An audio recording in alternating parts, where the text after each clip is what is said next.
আমি এখন আগারগাঁও গরিবের গ্রুপে ভাইরাল মিজান ভাইয়ের এলাকায় আছি। এটা হচ্ছে ওনার এই সেই গন্ডামারা বাজার। তো আমরা আসলে এই গন্ডামারা বাজারে এক ভাইয়ের কাছে আর কি দোকানদার ভাইয়ের কাছে জানতে চাইবো যে মিজান ভাইয়ের সম্পর্কে আসলে উনি কেমন। আমার ভাতিজা লাগে।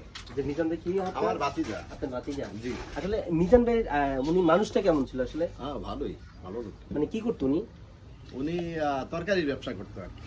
একটা মাইক লাগিয়ে রাখতো, মাইক লাগিয়ে সে কি বলতো যে নিলে ভালো, না নিলে আরো ভালো, আপনারা মাল নিলে ভালো, না নিলে আরো ভালো। এটাই তার ছিল ডায়লগ। মানে ডায়লগটা কি ছিল একটু আবার বলবেন? যে আপনারা যদি মাল আমার মাল নেন তাও ভালো, না নিলে আরো ভালো।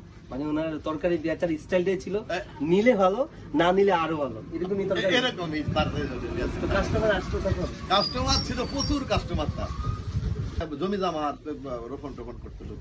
তাই বুঝতে পারছি। তো বুঝতে পারছেন বিষয়টা, ওনার তরকারি বেচার স্টাইলটাই ছিল নিলে ভালো, না নিলে আরো ভালো। তো এইভাবেই মূলত মিজান ভাই তার এই স্থানীয় তার জন্মস্থান এলাকার মধ্যে এভাবেই সে অকারি করে তরকারি বিক্রি করতো, যে নিলে ভালো, না নিলে আরো ভালো।